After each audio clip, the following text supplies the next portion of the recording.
emociona. Caminó Pelé, a poco.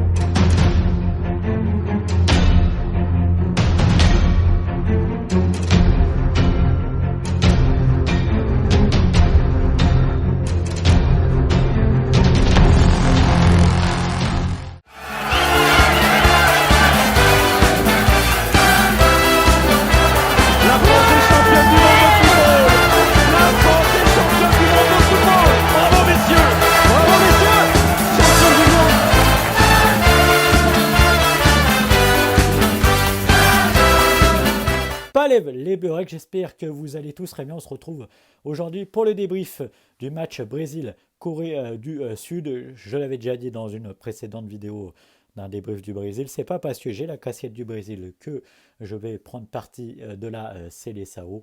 Je vais rester neutre. D'ailleurs, pendant le match, j'étais neutre. Seulement, cette vidéo, je la dédicace à Monsieur Leroy Pelé qui en train de se battre contre la maladie. J'espère qu'il va pouvoir s'en sortir et encore être parmi nous pendant assez longtemps, le meilleur joueur de tous les temps, le seul joueur qui a marqué plus de 1000 buts.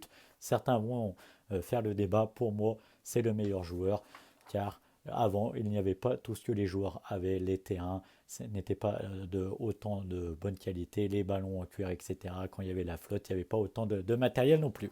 Allez, c'est pas le sujet maintenant. Hommage au roi Pelé. On lui dédicace cette vidéo, on lui souhaite le plus grand rétablissement, mais rentrons dans le vif du sujet désormais. Alors, découvrons le programme. En premier, nous verrons la composition des deux équipes. Nous ferons ensuite un bilan historique et puis une analyse format chronologique. Ça fait office de résumé. Enfin, les tops et les flops.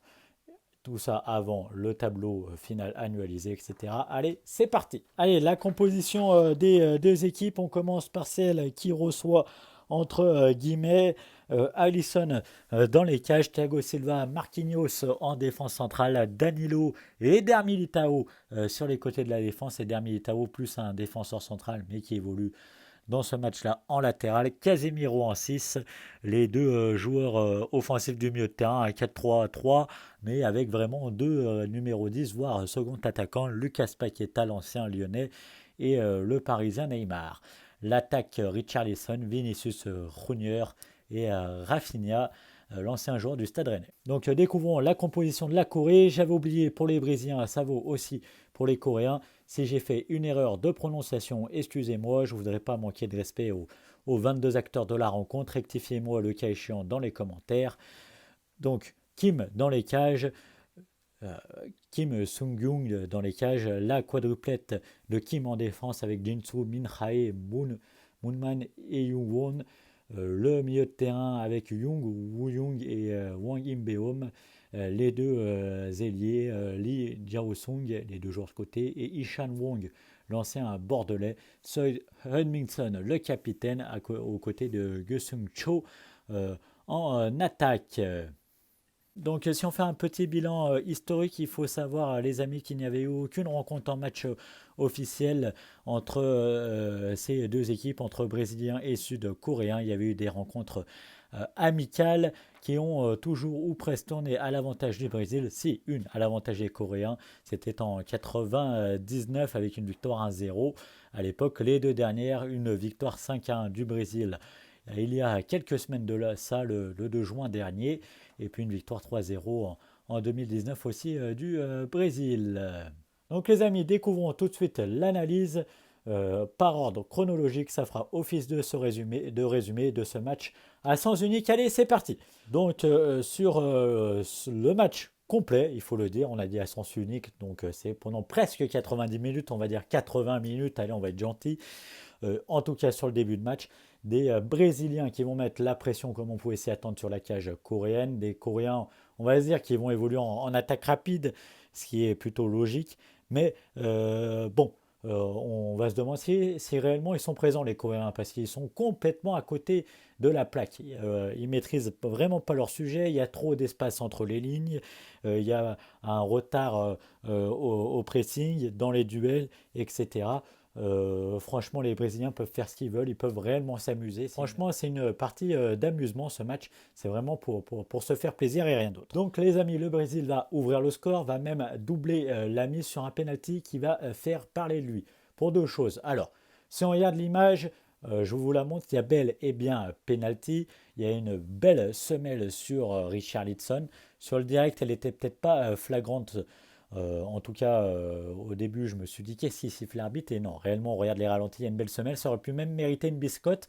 L'arbitre ne l'a ne l'a pas sorti. Voilà aussi pourquoi, premièrement, ça peut faire parler. Et deuxièmement, c'est au moment de l'exécution du penalty, on va voir que les règles du jeu vont être enfreintes par les Brésiliens, mais aussi potentiellement par les Coréens. Les Brésiliens, c'est assez net. Regardons l'image. Donc, on voit au moment de l'exécution du penalty des Brésiliens déjà dans la surface de réparation. On voit aussi des Coréens, en tout cas avec le buste en avant. Donc, je pense qu'ils sont dans la surface. Ce penalty aurait dû être donc à retirer. Le débat, on pourrait le lancer. On n'a pas vraiment assez le temps là. Mais en tous les cas, je voulais réellement vous montrer l'image quand même pour en discuter un minimum. Bon, penalty transformé par Neymar, 2-0. 13e minute, heureusement, après ce penalty, du coup, les Coréens qui vont sortir un peu et vont se créer quelques situations, malgré que c'est encore trop faible pour espérer quelque chose, espérer revenir dans le match. Voilà. Surtout quand on voit que l'armada du Brésil. Bon, on voit quand même que les Brésiliens, et ça c'est depuis le début de la compète, veulent essayer de ressortir très très proprement de derrière sur les situations difficiles, défensives et peuvent se mettre en danger. Jouer à la baballe derrière, c'est chiant, excusez-moi du mot, et ça peut être très dangereux. Je vais prendre l'exemple de l'OL parce que je suis supporter lyonnais. Les Lyonnais prennent souvent des buts bêtes, cons même, on va dire ça très simplement, en voulant jouer à la baballe derrière. Heureusement pour les Brésiliens, malheureusement pour le match, pour en tout cas le suspense, et pour les Coréens, ces derniers n'en ont pas profité. Voilà. Bon, 39e minute, une deuxième situation litigieuse. On regarde les images dans la surface brésilienne. Ça aurait pu faire penalty. Il y avait déjà 4-0, donc le match semblait plié. Même si avant la mi-temps, ça pouvait redonner un peu espoir aux Coréens, surtout qu'il reste 45 minutes. On le sait, le football est fou, surtout surtout ces derniers temps. Donc pourquoi pas. Donc, on regarde les images et puis je vous dis ce que j'en pense de cette situation assez litigieuse. On joue la 39e minute. On voit les Coréens, un Coréen en tous les cas dans la surface. Le ballon est passé. Eder Militao met son corps en opposition. Là, rien de bien net sur cette première image. Sur la deuxième, on voit bien que notre ami Eder Militao bloque complètement le Coréen. Le penalty aurait pu être sifflé, c'est pas scandaleux. Surtout que regardez, alors certes, il en rajoute, certes il y a un peu aussi la main du Coréen, mais il essaye de se débattre aussi. Il en rajoute aussi, mais il y a bien la main d'Eder Militao sur cet angle-là de l'image, on le voit, qui empêche réellement le Coréen de passer. Un deuxième angle pour bien vous le montrer, pour moi, c'était penalty. D'ailleurs, ça n'a pas fait tant parler que ça. En même temps, vu du score à ce moment-là, c'est peut-être aussi un peu normal. Donc, si on reprend notre fil conducteur du match, les Coréens vont tout de suite retomber dans leur travers, tandis que les Brésiliens vont reprendre le contrôle du match. Ils vont vraiment mettre la panique dans la défense coréenne avec des appels variés, un peu dans tous les sens. Et du coup, les Coréens ne savent plus où ils en sont et sont vraiment déstabilisés. Le Brésil peut faire ce qu'il veut et vraiment consolider sa victoire et s'amuser carrément. Parce que là, c'est vraiment la débandade. Deuxième mi-temps, on repart sur les mêmes bases que sur la première. En tous les cas, sur le papier, peut-être pas au niveau début, avec des Brésiliens qui dominent assez largement leur sujet face à des Coréens inoffensifs ou presque, qui ont encore cette impression d'être perdus. Même si les Brésiliens vont quand même vouloir gérer un peu leur avantage, vont vouloir plus s'amuser qu'autre chose dans ce deuxième acte, malgré qu'il y a quand même une volonté d'aggraver le score et de respecter l'adversaire. En tous les cas, c'est mon avis même. On marque le plus de buts, c'est une forme de respect. Vraiment, c'est-à-dire qu'on se fout de lui, ça y est, on a ce qu'on veut, on va plus t'embêter. Bref, même en voulant dire que on va vouloir vraiment s'amuser et prendre du plaisir et gérer. Tite va faire tourner son effectif avec les 5 changements. Il y aura même le gardien qui va être remplacé juste avant. Il va concéder un but, la réduction du score coréenne avec un très joli but. Bon, il est contré, sur le direct on ne l'avait pas forcément vu, c'est au ralenti, mais il est quand même magnifique ce but coréen qui va redonner un peu quelques espoirs. On est à 4-1 quand même, il reste pas beaucoup de temps, il reste un quart d'heure à jouer, 20 minutes grosso modo, mais on ne sait jamais pour les Coréens, surtout avec le temps additionnel qu'on a ces derniers temps en Coupe du Monde. Bon, ça va durer que quelques minutes, changement de gardien, et Alisson va sortir après avoir encaissé son premier but en Coupe du Monde, en tout cas dans cette édition-là. Oui, puisque le but face au Cameroun avait été encaissé par le second gardien. Bon, pour vraiment pour justifier mes propos, on regarde quelques graphiques, c'est parti. Donc, les Brésiliens sur ce match ont fait acte de réalisme, ce qui n'était pas forcément le cas en phase de groupe quand on tire 57 fois en phase de groupe et qu'on marque que 3 fois seulement, 5,9 expected goal. Voilà, on n'est pas très réaliste. Alors que dans ce match, en première période, dans tous les cas, c'est 10 tirs, 2,6 goals avec 4 buts à la clé. Vraiment, au moins la sonnette d'alarme a été sonnée et on s'est remis dans de bonnes conditions côté brésilien parce que pour la suite de la compétition, ça pouvait être embêtant. Côté expected goal, 0,48 côté coréen, 3,57 côté brésilien. Voilà, on a un peu monté, on a pris 0,87 expected goal en seconde période puisque je vous l'ai dit qu'en première, on était à 2,7. Pour ce qui est des temps forts, on aura des temps forts brésiliens tout le long de la première mi-temps, de la seconde mi-temps aussi, jusqu'à la 70e minute où les Coréens vont un peu sortir de leur tanière et ça va coïncider avec le but à la 76e minute. Bon, les Brésiliens vont tout de suite reprendre le jeu à leur compte et vont dominer la fin de la rencontre. Les amis, découvrons le tableau de bord tout de suite, on perd pas de temps. Le tableau de bord, 47% de possession de balle côté brésilien, 44% côté coréen, sud-coréen. On a ces 9% de situation de match, de temps perdu. On était à 8-9% de moyenne en début de Coupe du Monde. On a un peu monté en fin de phase de groupe et dans les premiers huitièmes de finale, au-dessus des 10%. Et là, on va redescendre un peu autour des 8-9%. Pour le reste de cette première partie de tableau de bord, je vous laisse mettre pause si ça vous intéresse. On continue. 18 tirs côté brésilien, 10 côté coréen, 9 cadrés à 6 pour les brésiliens. À l'intérieur de la surface, 14 tirs brésiliens, 6 côté coréen, 4 seulement de l'extérieur côté brésilien, c'est de même pour les Coréens. Bon, ça, on sait qu'il faut tirer hors de la surface pour déstabiliser les blocs regroupés, mais bon, là, il n'y avait vraiment pas match et les Coréens n'ont pas vraiment été embêtants trop longtemps, malheureusement.